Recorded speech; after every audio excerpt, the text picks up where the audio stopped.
Hello, everyone. Welcome to another episode of Positive Black Business Talk with business attorney David and Walker. How you doing this evening, David?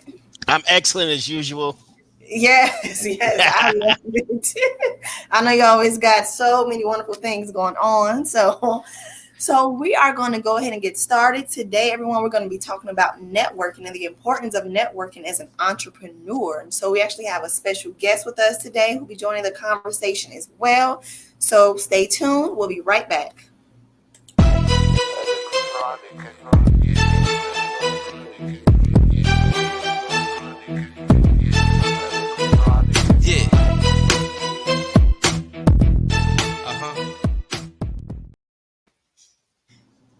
Yes. So we're going to go ahead and get right into the conversation. So we're going to go ahead and bring our special guest up, Ms. Katrina T. Marie Curtis. And she's actually someone I met T. Marie, I don't know how many years ago now. Let me go ahead and get her on here. Hey, Katrina. Hey, good evening. How are we guys doing? Hello. Yes. Great. Yes, we are wonderful. And so we're talking about networking today. And Katrina, I don't know how long it's been since I met you, but I'm sure it was through somebody's event or something. I don't even remember, but I know, right? I know, but we stayed in contact all the time. So Let's just go ahead and get right into it. We're talking about networking and the importance of it for entrepreneurs. So, David, let's go ahead and start with you. And I know you've been actually. Let's before we get into it, I guess let's do some introductions before I didn't even introduce anyone. So, David here. I don't know if he's our business attorney and entrepreneur, and also the founder of Positivity Water here. Drink positivity. I need that drink. I need that water. Oh, you got it. It's coming your way. You're going to hook up afterwards. We'll send you out a case. You got it. Awesome.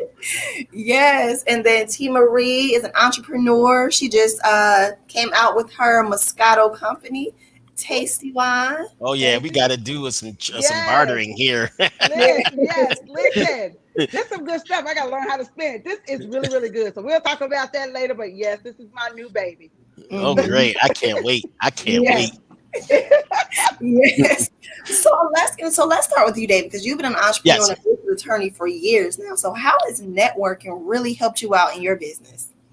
Sure. So, I've been practicing for 23 years, and I've been practicing on my own in my own law firm for about 15 years. So I think that when I first started working, I used to work at big law firms, and I was president of a venture capital firm, and I was in a real structured corporate setting. But when I started my own law firm, it sort of changes everything around. Everybody has the idea they can go out on their own to sell their service or product. And then you go out, you get your LLC, you get a little office space, and you sit there and you realize like nothing's happening. So you have to go out and tell people about your product. You cannot afford to be shy if you're offering services. So you got to try to find networking events, because two things. One, it's not just about selling. And everybody who goes to networking will tell you it's not about selling. It's about building relationships. Mm-hmm. But two is you have to be able to be around other business owners. Right. And the people, remember, we talked about this before, that only about 2 to 8% of Americans make their money solely off their business. So therefore, you should be only taking advice and hanging around those people who have similar characteristics of you as a business owner. So maybe you're looking for a website, maybe you're looking to hire someone, maybe you're looking at benefits or whatever. There's other business owners that you have to take advice from and be around. And we're these business owners. They're out networking just like you, trying to, meet other business owners and customers. So that's important. So when I first started off, I just signed up for every networking event you can imagine. Chamber of Commerce, Atlanta Business League, Atlanta Black, Commerce. So Black Chamber of Commerce. So there's a lot of organizations out there. And nowadays, with between virtual, et cetera, you can line your whole day up with going to those events. But as I mentioned before, it's all about networking when you get there. And when you network, it's all about relationships. So don't go there looking to find a customer. Go there to find something. You have something in common with somebody. Maybe the way they dress. Maybe they like the same sports team. Maybe you enjoy the same drinks. Maybe you have something in common. You went to school together. Look for those kind of connections, because when you're first starting off, to go up and you can't sell legal services. I can't go up and give you a card to go, I know you need an attorney, call me, because people don't really buy legal services that way. It's more of a drip campaign, meaning that, hey, when I feel like it, I trust Dave, I'll call Dave. Well, you have to establish trust over a long period of time as an attorney, and that's no different than products and services that you're offering. It's about trust. So you're not going to sell at these events.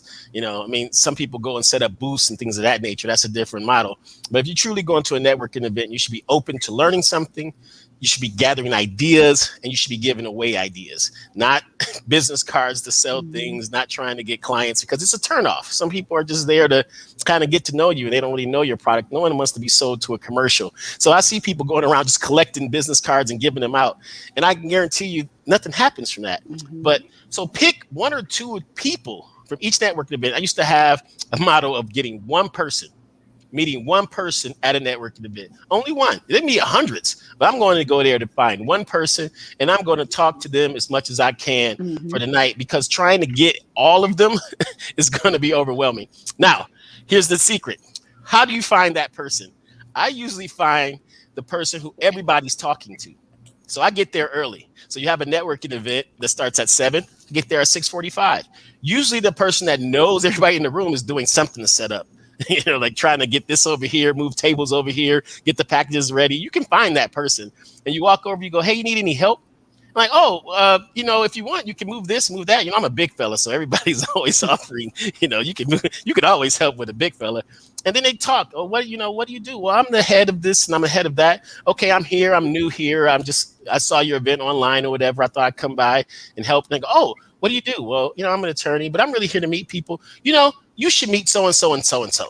And I go, really? I'm like, yeah, I'll introduce you later. So what I try to do when I go to a networking event is find that one person that knows everybody, because if you find that person, the queen bee, if you will, they can help tell your story if they like you. Now, don't go up to that person and go, you're the president, right? Yeah, I'm here to network. I don't have time. Introduce me to everybody. You have to be genuine about it, right? You got to really care about that person in the organization and really try to help.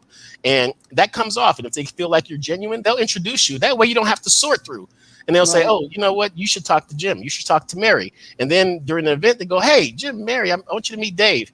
That's the way you network. And I choose to do that. Another part of networking that I'd like to give away is if there's a microphone at a networking event, get on it. Now, usually every networking event will have a chance for somebody in the audience to say something, and or have a couple stands where people can ask questions. When someone's speaking to you at a networking event and they're talking about their profession, you don't grab the mic and sell your services.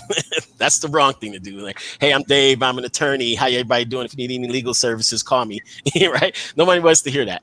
What you want to do is pay attention to what the speaker is saying and ask them a question and relate the question to what you do in your practice. So if someone's at an accounting event and they're talking about accounting, and I'll say, hey, that's a good question. I want to talk about balance sheets. I've been booking some of my supplies on this side of the ledger, and then I've been doing this, and I'm a business attorney here. And sometimes it's confusing to attorneys what side of the ledger to book things. Then that person goes, oh, great question. What is your business? Talk about it again. And they'll actually get you to talk about it in a genuine fashion if you genuinely give them a question that you genuinely care about. And guess what? Other people are sitting there. You didn't say it directly, but they heard this guy's an attorney, right? And he has, financial things. And so those are the things that people want to feel like when they're networking. So my 2 tips to go into a networking event: find the person who knows everybody, and 2, get on that microphone if you can. It's the one thing that can reach everybody in an instant. So you have to be able to be strategic. Don't pass up the opportunity to ask questions. Don't pass up the opportunity on that microphone. I love it. So you said the two tips. Find the person that knows everybody, and get on the microphone, and don't be afraid to talk about what it is. And you drop some great points within it as well that I want to touch on later on in the conversation. But let's go to you, T. Marie, especially you. You just did your big event to release your wine. So of course, that was a networking event in itself. So, and even throughout years, how has networking benefited you in your business? Networking has been amazing for me because what it does, it allows me to get to know people.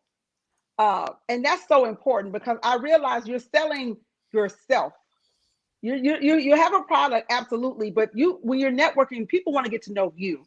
And so when they get to know you, they'll do your product whether they partake in your product or not, right? So they'll buy the wine. So people be like, I don't drink, but I'll buy a case. Absolutely great. So when you're going to networking events, you are really letting people get to know who you are, getting to know your character. And when they get to know you, then they buy into you and they buy into your ideas once they buy into you. So it's so important to be personable when you go to these networking events. Say hello. Everybody's waiting to see, who's the who, but go say hello to everybody. Introduce yourself. And that's what I found, being the likable, not necessarily likable person, but the person that's easily approachable, makes it so much easier for people to come and talk about and be willing to listen to what they're wanting to talk about too. Don't just let your own product be the show or your own services, but listen to them. Be open to talking to them and letting them tell themselves, and then you get an even exchange. So it's all about meeting a person and getting to know them and liking them too. Again, they might not even need your services, but they'll pass along your services or buy your product because they like you and they want to buy into what you're doing. I love it. I love it. Yeah. And you and David kind of touched on similar points where that trust factor, and not just going to the event and just expecting, here's my card and, buy my product and buy this, whatever. It's all about building those relationships right. with people with those events. And so it leads to the next question. I want to talk about the right and wrong way to network. And you kind of touched on this, earlier, but because it's so many different ways. And I think a lot of people, when they think networking, that is probably, especially if they've never networked before, the first thing they think is, I'm supposed to make a sale for every person I meet, exactly, become a customer, or I'm supposed to make this amount of money. And it's just, that's just simply not the case. It's just let's get into that. I don't know, David, you want to? Yeah. So I've seen the good one. I've seen good people and I've seen bad networkers. And we'll talk about the bad networkers, right? The bad networkers is the people who don't understand their audience and are just so into their product, they don't even know who they're talking to. I'll give you an example. Financial advisors. Okay, I've been practicing law for 23 years.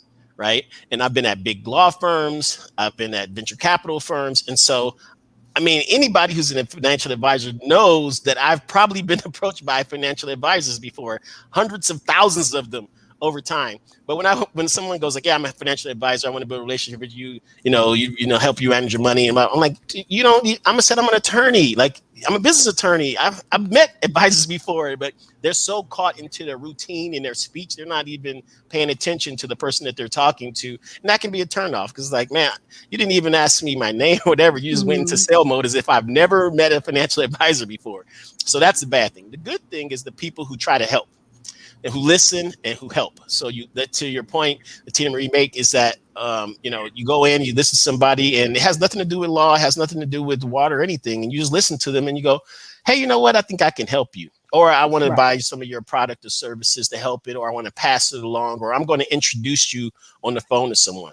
Those kind of people, when you sit there and look at them like, oh, wow. And then you want to help them like, oh, well, what do you do? And then I'll say, oh, no, I'm an attorney. I don't really need your service. I don't need you to hire me. I just wanted to help you. I heard your story. I know why you're here. I know you're an entrepreneur.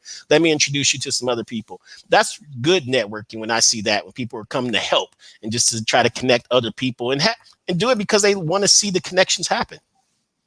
Yeah.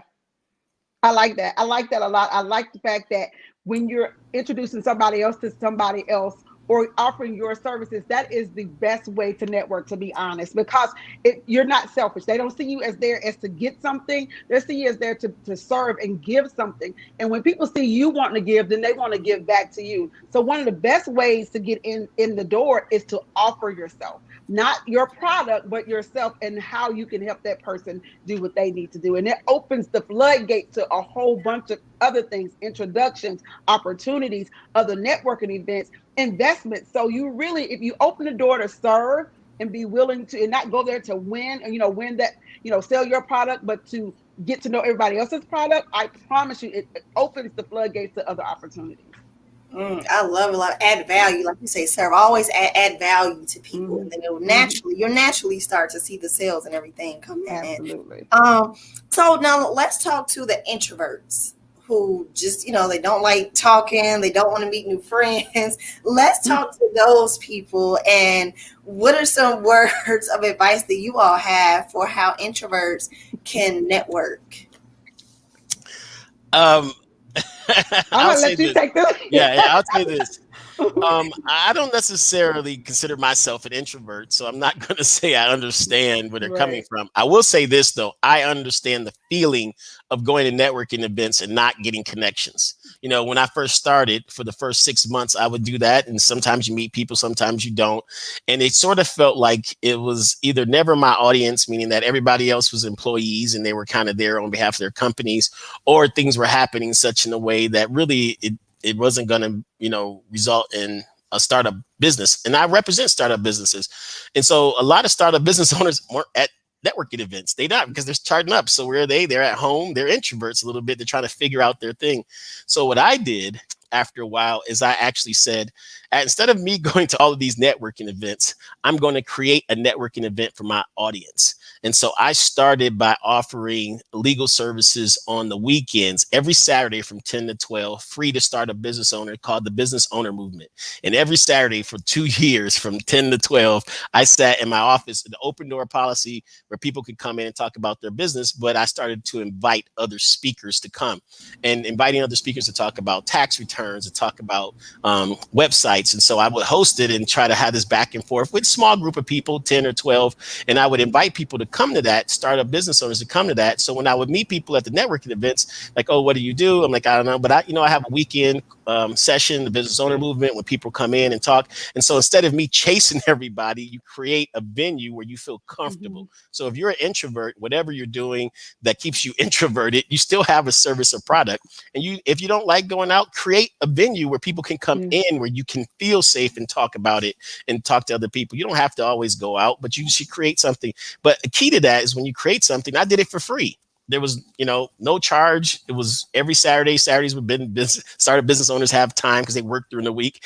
And it was a great opportunity for me to offer something free to the community and get people to come into the doors. The speakers who would come to speak all of a sudden saw what it was. And they would start telling people like, hey, if you think about starting a business, you should go to Dave's on Saturday. He has great speakers there, and he, can help you with some of your business. And I think I would give away a free LLC, every now and then to somebody who was there, who was trying to, really get their business started. So I find that if you're an introvert, create your own networking event that makes you feel comfortable in your space. I love it. And we have a question from one of the viewers, Omar. He says, when you're networking, is it important to have something to bring to the table? Like a dinner when you go out to you go to somebody's house. I think you should definitely have some type of value. There's something you should be bringing, or you shouldn't go networking if you don't have anything that you're actually trying to start or connect with, because it's just you're just kind of there fishing. So you're kind of there just asking questions and kind of looking random. So when you say bring something to the table, I don't know if it has to be something tangible or something right now, but at least go with an idea or an interest of something that you're looking to start doing. Yeah, you should come. You should definitely come with a story. Like, what are you? People want. What are you doing here? Okay, I'm thinking about starting a business. I am doing this. People will ultimately, no matter how many questions and how many nice you try to do, some people turn around and go, okay, now, well, what do you do? And you have to be able to. You say, I don't do anything. I just found you on, on Evites, and I just decided to join an eBrite and come here. I'm like, okay, well, exactly. It's just a little weird. But so have a story about why you're there. Have a story about what intrigued you. And if it's just, hey, I'm thinking about starting a business, I have some ideas, I just don't know where to start, and I'm here to listen. That's a very honest assessment. But yes, you need to be prepared to talk to people when they ask you questions. I like to find the shy people. If I see a networking event, particularly if I'm at a networking event where I know a majority of the people, I look for those people who are trying to hide and not sure what to say. And I'll come over, offer them some water, offer them, something unrelated to the event, and just get them talking a little bit. You don't come over to them and go, what are you here for? that makes everybody nervous. Like, I just came to say hi.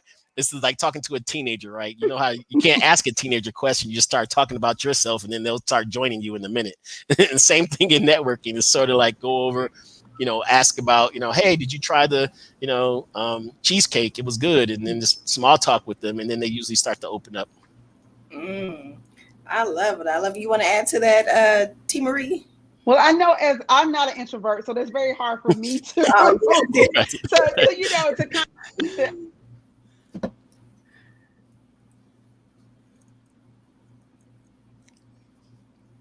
and she is just really like, I want to do this, but I don't know. So I'll go with her. So it's kind of like take a wingman with you. You know, if you don't know what to say, take somebody with you that has the same interest, or somebody that'll help you kind of work the room or knows how to work the room. Because you may not know what to say. And so because you don't know how to start a conversation, sometimes there's somebody there that makes you feel more comfortable. They don't have to be beside you and holding your hand, but they can help you not feel alone in the room. So, you know, maybe that'll open the door for you to be able to start going by yourself. But if you need somebody the first time, take a wingman and go with it. And you know, that helps a lot because you're not in the room by yourself, and everybody does not know how to introduce themselves to people.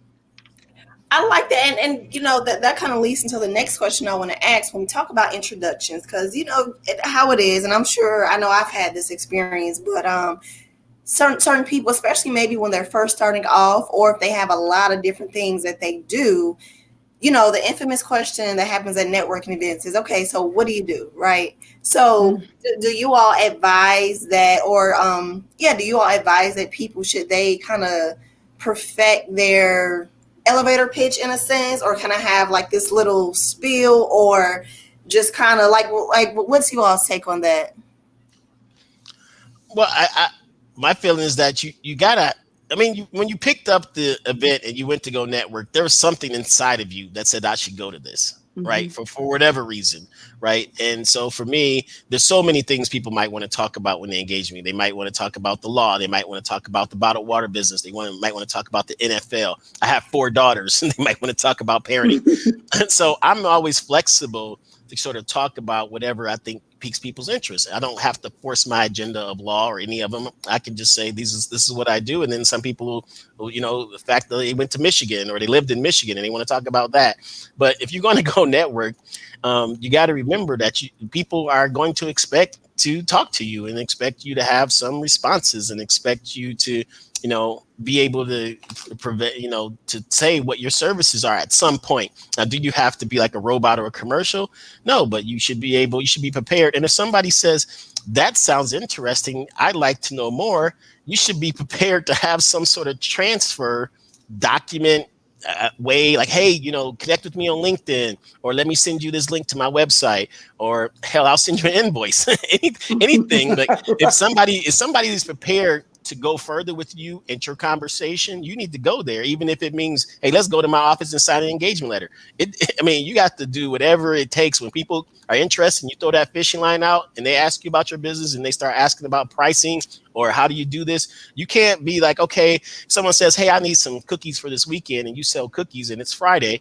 You can't take their card and go home and call them on Saturday. You need to be like, hold on right there, and take their card and type and text it in and talk to your partner or whoever and go, do we got any cookies for this weekend? Like, so you have to be prepared for a blessing. Now, you didn't go there expecting to sell cookies. Like, hey, I wasn't expecting this, but you need to be prepared to take people all the way to the purchase point in these presentations. Otherwise, you get there and people, the worst thing that could happen is somebody goes, yeah, I love it. I want to buy it. I want to sign up. You're like, oh, I don't have a contract. I don't have an email. Like, I don't have any of this. So be prepared that if someone says, yes, I do want your service or product, how are you going to get it to them while you're there?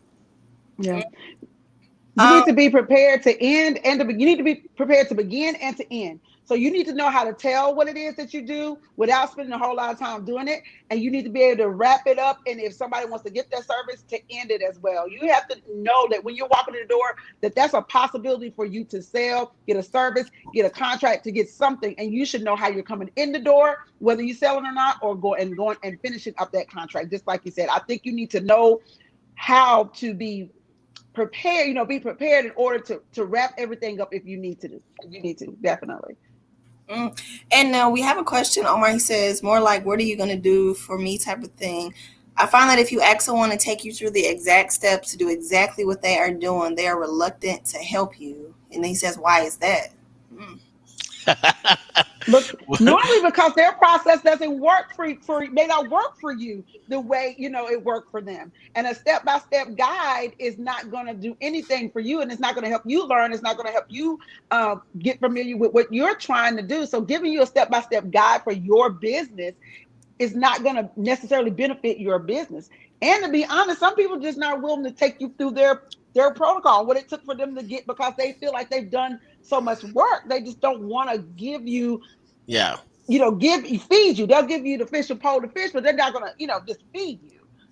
Well, yeah, that goes into the, bad networking side of, networking to me. Like if somebody comes up to me and they hear it and go, how much you pay for your water? Right? Like, hey, man, my name is Dave. How much you pay for your water? Like, dude, I'm not going to I don't even know y'all give pricing out to my current clients. So, but the people who ask those kind of questions, they want to know, exactly, what you're doing and how you do it and how many players you got. And did you sign anybody? What percentage do they pay you? And it's like, hey, slow down. Okay. You got to understand the business a little bit. So for one of those things, just be careful when you ask people about their business. If you ask them questions generally and they offer stuff to you, great. But when you come in and like, how'd you set this up? Where's your office? How much do you pay your employees and things like that? And people are like, wait, man, like, that's too much. Slow down. Right. See, EY Designs, they say, how soon should you LLC a company once created? Immediately. In fact, I tell people all the time that if you even considering having one day of business, you should have an LLC. I think all Americans should have an LLC. My daughter, my wife, everybody. I mean, listen, nowadays with America, when you go out and you have expenses, most of the time they're going to tax you as personal income.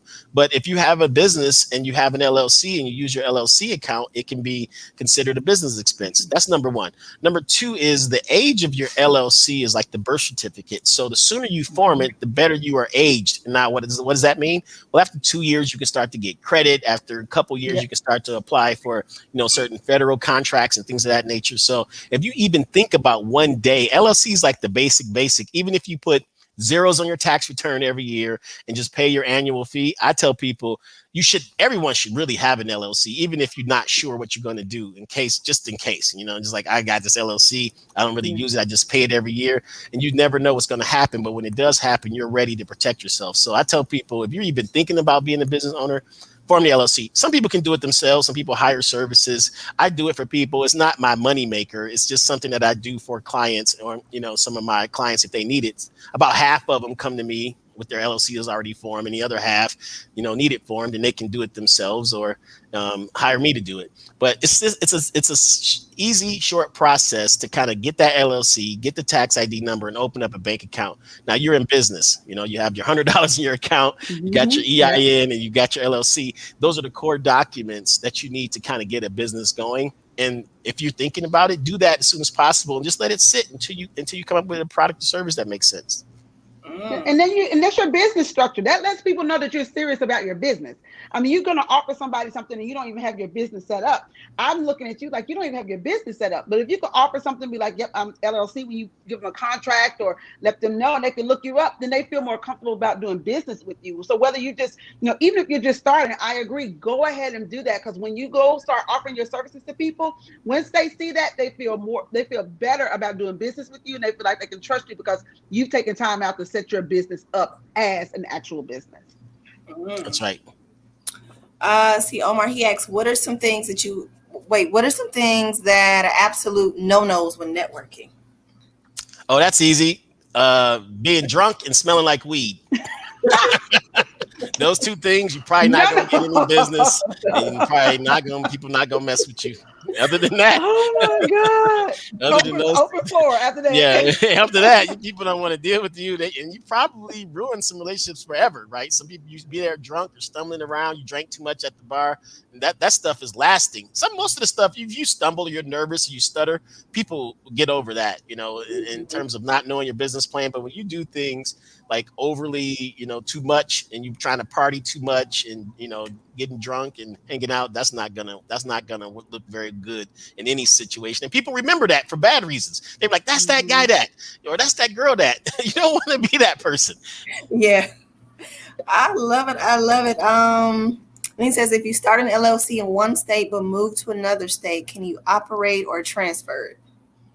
Yes. So you can either one, keep it in your home state and file what we call a foreign filing certificate in the state you move to, or you can some people don't want to deal with the prior state and they'll dissolve it and start it over. I don't usually recommend that because your other entity has history. So if you keep it in your home state and you file a foreign filing here in Georgia, yes, you got to pay 2 annual fees, but if you've been paying taxes, etc., that lasts. In some sophisticated circumstances, you could actually form a new company here in Georgia, take your home state LLC and then merge the two where the Georgia survives. And if that's the case, then you can keep your history and have a Georgia LLC and the other one goes away. It just depends on your circumstances. But yes, you can move your LLC to Georgia, or you can dissolve it and start a new one.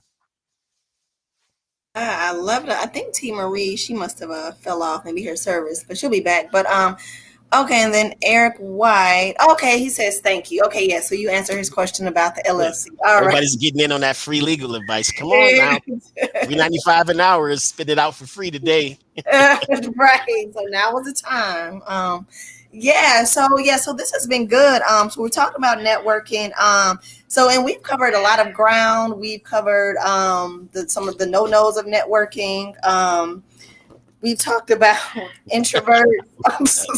She's hopping all over me, but the right and wrong way to network. And add value, which I think, honestly, I think that's one of the most important pieces too. And then you spoke about this earlier, Dave.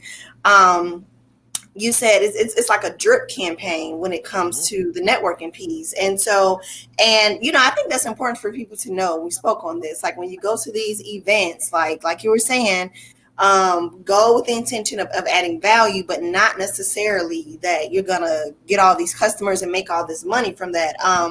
Now, something else I want to get into is networking throughout COVID. I know everything is kind of starting to open up, everything's opening up right now, but what are some tips that you have for people who maybe are still on the whole virtual standpoint and still want to network?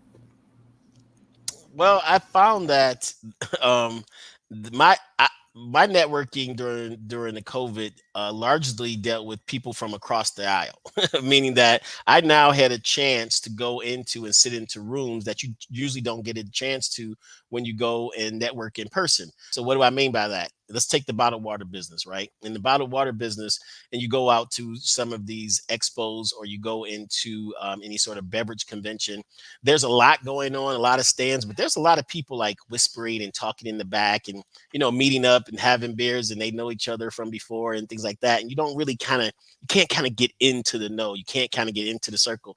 Well, I found that in virtual land, those people, they got to talk in front of everybody now and they're out in the open. It's like, oh yeah, now you guys can talk freely. Let me hear what you say, what you've been saying. So I've been using that opportunity during the pandemic to really go to events that I usually probably wouldn't go to because, it's one of those things where I'm a brother in a predominantly white business. And so it's not easy to try to, work a room and network. But I found that over, virtual, it was a lot easier because they, again, we're open, straightforward. They can see that, oh, I've seen that guy before. He's of no harm. Oh, I didn't know he's a attorney. I'm like, well, that's because you never asked me. That's a cool. Right. So for me, I've been able to go in places I usually wouldn't normally go in.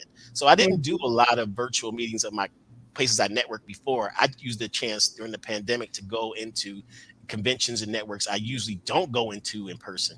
So I would say that was the time to push the envelope because now I can go back to my old networking events, right? But now when I go to these new ones, though, they know me. Oh yeah, I remember you from the pandemic, Zoom calls. Like so, I would say to use it to be brave. Use this time to go out and get into something that you haven't gotten into before. Omar Hicks, would you recommend LegalZoom? Sure.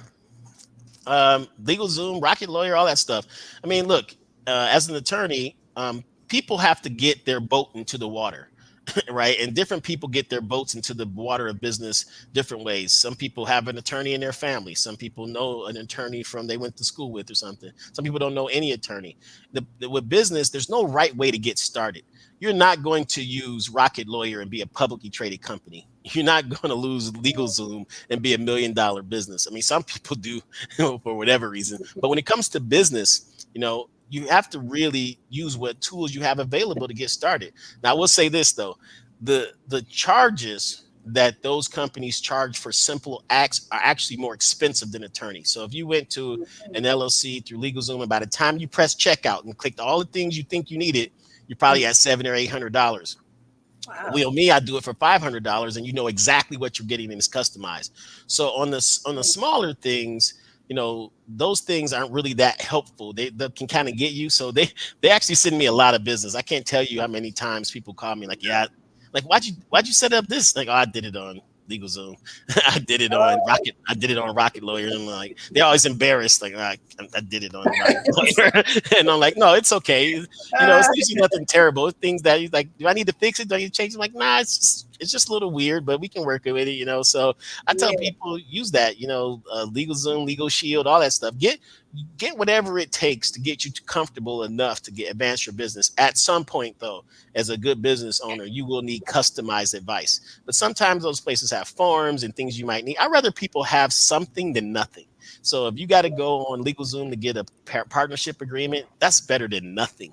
I mean, it's not going to be great, but it's better than nothing. This hard part is when people have nothing. I'm like, do you have anything? They're like, nothing. I'm like, you didn't sign a napkin? You didn't sign anything? I'm like, nothing. So I'm all for any legal services that's going to kind of keep you in business, because without business owners, there'll be no need for a business attorney. And you got to keep working. That's right. And so stay, do what it takes to stay in business at all costs. Yes. Glad we got you back here, T. Marie. Girl, they shut me down. You hear me? I know they had a surge in our house. Like, what? They're building new houses in the neighborhood, and it's been doing that since. So I'm so sorry, you guys. Yeah, that's okay. No, if anybody apologizes for technical difficulties after this last year and a half I've been in, I'm gonna shoot them personally. It just happens. I mean, I'm the IT expert in our house, and man, when everything goes out, these kids yelling at me. My wife, how come the Wi-Fi doesn't work? Exactly. Like, I don't know. I gotta reset it. I don't know how this works. I was in a class. Fix it. And it did it. Fix it now. Like, Lord, I don't know. My wife breathing over my shoulder because she's looking for her files. And she's like, you done yet? I'm like, I'll never be in IT after I've been through this now. I'll never be in IT. Oh, I think she'll probably hop back on. Maybe happen again. But Omar, I think this will be something that can be another episode. He asked about leveraging credit and crowdfunding. I think that'll be good to talk about in another episode. Omar will be back with that one. And how much do you charge for consultations? No, I have a free consultation for 15 minutes, and then we go from there. So I give everybody free 15 minutes. And if you're in a service business, you should do the same. A lot of service providers will start off right away like, oh, I need $50 or $100.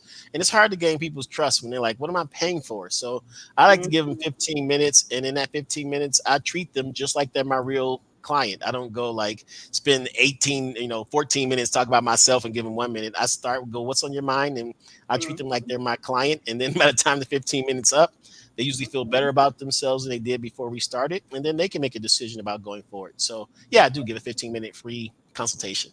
Okay. And for those of y'all who would like to take advantage of that consultation, where can they go, David?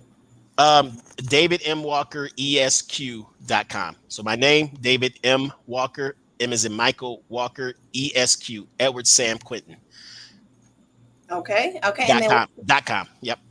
.com. Okay. And then we'll put the details. I know your website should be in the caption and everything. But okay, so Brandy, and she asks, at what point do you recommend getting a lawyer for your business? Can you start a business without a lawyer? Yeah. You can. So let me answer this second question first. Absolutely, you can start a business without a lawyer. You don't need me to start a business. In fact, I can't sell your service or product. What's interesting is that people get this perception that they have to have everything perfect before they start selling their service or product. It's just simply not true.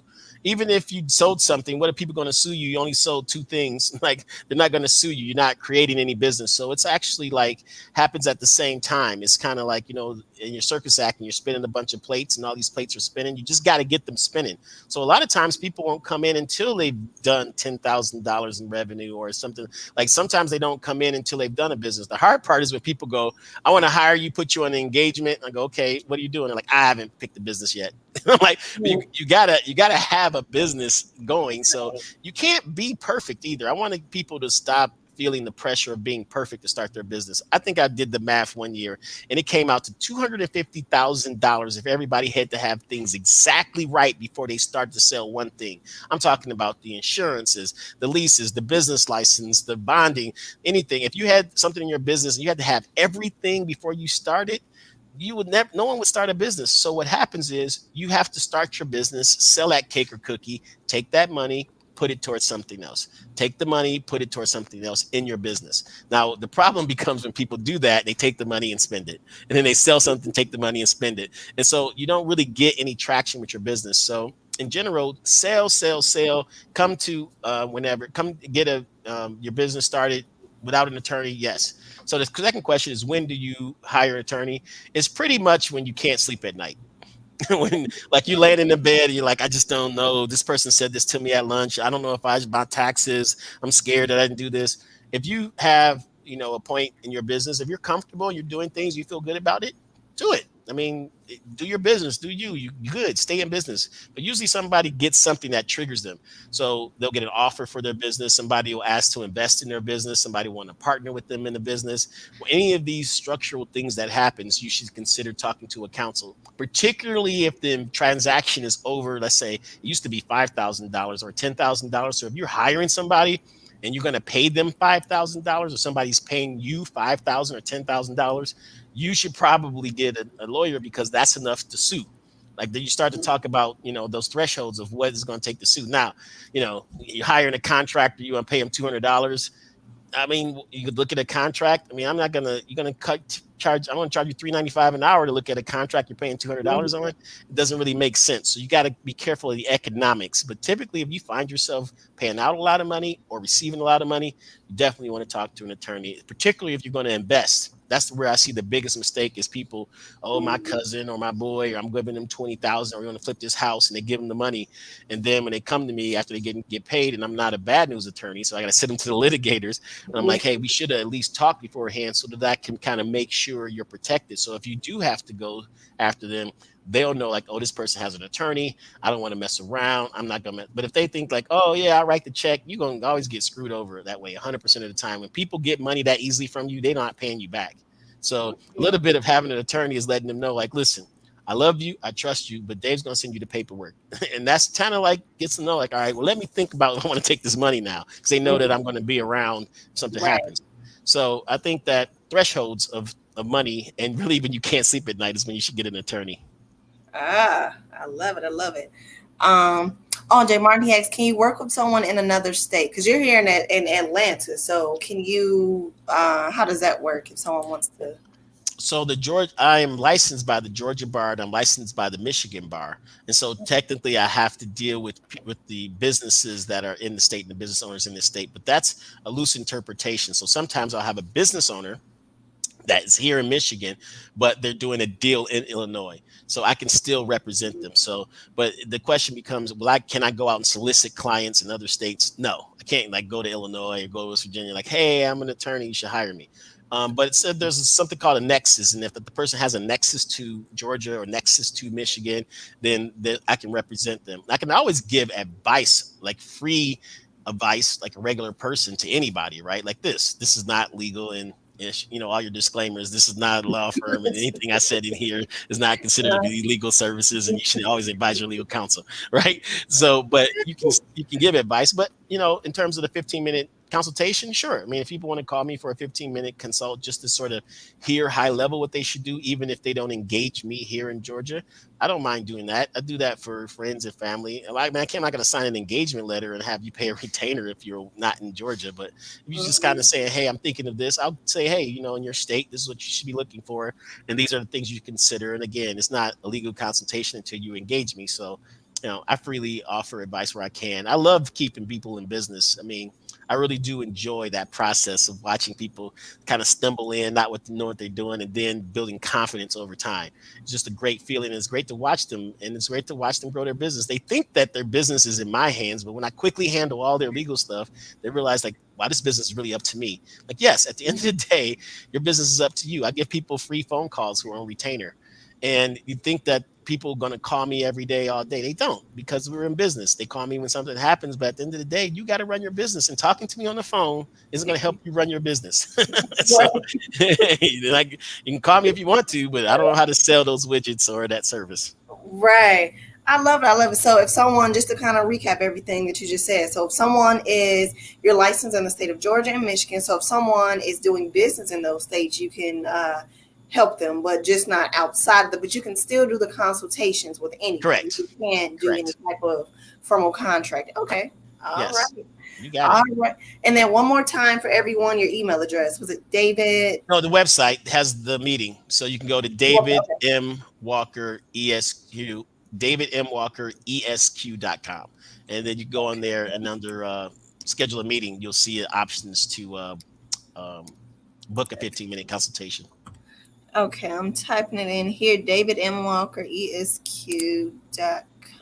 That's it. Let's see. All right, so I have it on the screen for everyone. So if you all want to book that consultation, it's right here on the screen for you all.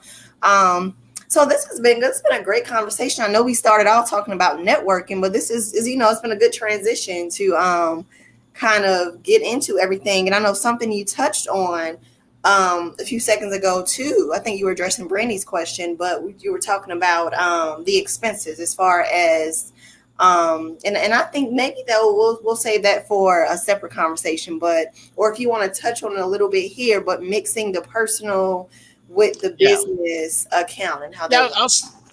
I'm not gonna step on my CPA and accounting brethren's feet because they can spend all day on it. They won't be as exciting as I am to talk about it, but they can talk about expenses and what you should do.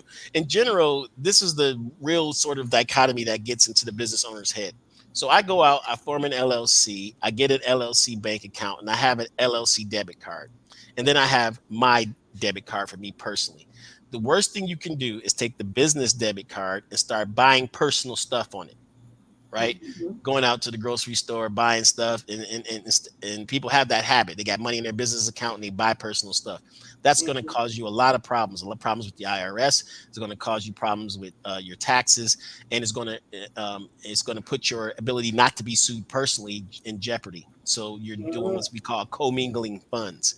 So you don't want to do that. So you have to be conscious about what goes on your business card statement because your accountant can take your bank statement and then they file it in categories to do your tax return and expense out things.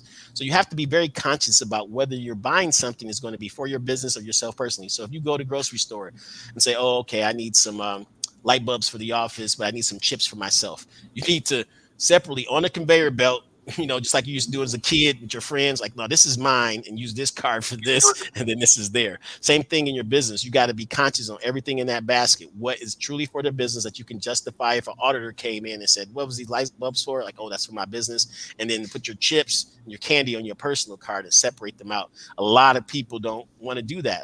And their accountants get mad at them and they get tax issues and they end up getting audited. And it's a big problem because now everything's commingled. You use your business card. So what you have to do, depending on how you're taxed, is take the time to either one, use separate cards or transfer funds from your business into your personal to use your personal. Now that has other tax consequences to it, etc.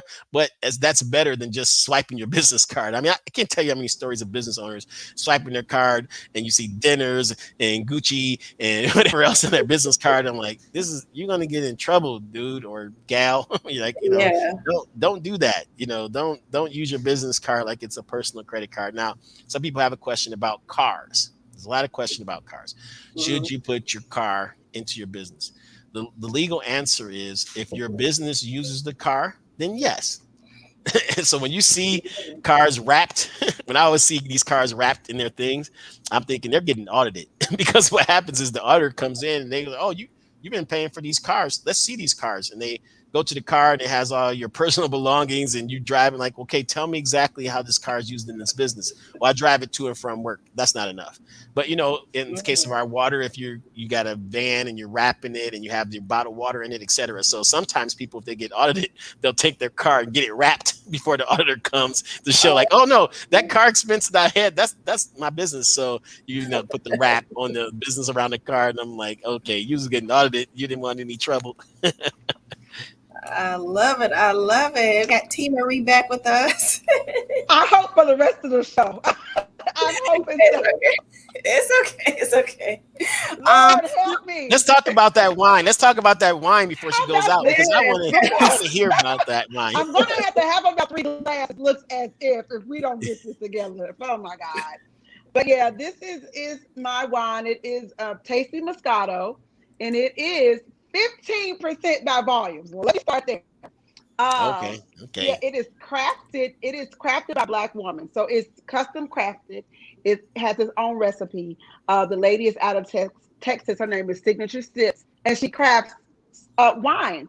And so she doesn't do everybody. You have to have a consultation, and she does it with your brand. But it's an amazing taste. Very smooth, very luxurious, 15% by volume. It is a Moscato, not too sweet, just right. But I felt like wine is one of my favorite things. Let me start there, okay? Not that I'm an alcoholic, but I love to share my favorite things. And I wanted something that that I know people enjoyed. And of course, in the pandemic, more people were drinking. Let's just be clear. And Yes. I wanted to give them a beverage that was not just you can get a Moscato off the shelf anywhere. I needed it to be something very signature, very classic, but very, very good. And so it's an amazing wine. I did a lot of research about, the type of wines that were out there. It was just a lot of hard work, but I stuck to it and I did it. And it's, being a Black woman in the beverage business is rare. And so I felt like it was an amazing accomplishment to be able to get this done, and the product came out perfect. So I'm excited about that. I'm gonna tell you, 2.5, 3 years in the works, researching, networking, trying to find somebody to help me want to do. I didn't want them to do it for me. I just want to find out what it was that I needed to do. Finding out what type of money, what type of wines, what type of investments, how you can make your own brand. It was a lot of work, but I put my foot to the ground. I did the research and I did it, and I'm excited about it. And I think people just don't give up on whatever your ideas are. Nothing is unreachable. Whenever I would tell people I want my own wine, they were like, "Girl, okay."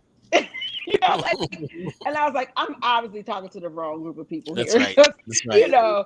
And so when people when they don't believe what you feel like you can do, you absolutely have to let those people go, because they'll dim your light because of their limitations. They limit you to their limitations. And so you have to be able to just, go ahead and do it without anybody's okay sometimes. Because sometimes we're waiting for people to give us the okay that we can do it. And sometimes you just won't get that. It'll be you by yourself. Sometimes it will. But you can do it. You really can do it. Don't give up. If it's in your spirit, it's in your heart, keep working at it. You definitely can do it. Yeah, I mean, you heard that. You heard that 3 years, right? I mean, I didn't have my positivity came along after 5 years. So, I mean, and people think like, oh, I'm going to start a bottled water. Or I'm going to do this. So I talk freely and openly about how I start all my business. Because if you want to try to suck up my dream and go for it, do it, because it was expensive and time consuming for me. What? So if you want to copy it, go ahead, have a shot at it. And if you want to make it happen by Christmas, good luck. But the patience and the time, it's not going to happen. You got to have patience and time, and you got to listen to people, and you're going to make mistakes. That's another thing. It's expensive. I think I have. Oh, I can show you this. I'll show you this. I think it's funny. So I kept this. This is my first Positivity water. This is the first design. I got this from the bottler, and I started crying. I was like, man, all that work and time, this is horrible. And I keep this bottle around to show that their failures will happen, right? Failures will happen. You Yeah. will get to a point where you get far and then you get kicked back, and you just got to get back up again. And we went back to the drawing board, came up with a much better label and design, and I feel good about it. But it's not all easy. It's not all simple just to say, I'm going to go out and start this. It's That not. trial and error. And like you said, they just want to come in and get to the finish line. That trial and error is expensive and it's time consuming, but you can't give up. It is. You're going to be exhausted and you're going to get tired. You're going to feel like you can't do it. Go to the network, go be around other people, get inspiration from something else, and just do a little bit, 1% better every day. We talked about my favorite movie is Shawshank Redemption, and it's just about getting this much better every day, just this much better. And if you get this much better every day, you'll get there. And I'm not there yet, by the way. My outrageous goal is a Super Bowl trophy, so I'm still putting this much in every day. Right. But at the end of the day, I enjoy the process, and when you can look back sometimes and go, "Wow, look how far I came." Look how far I've come. Yeah, absolutely. You'll fall. If you look back too far, you're like, "Whoa, that's a long way." I didn't mean to go back that far. That's right. And enjoy your moments. Like, enjoy your moments. Sometimes we don't take time out to enjoy the moments before we're on to the next thing. Enjoy those moments. Enjoy that success. Enjoy that accomplishment. And you don't have to linger there and stay comfortable there, but enjoy it. Because if not, you'll feel like you're working and working and working and working, and you're not getting any benefits from the things that you're creating. So I tell people all the time, enjoy those moments. It's important that you do.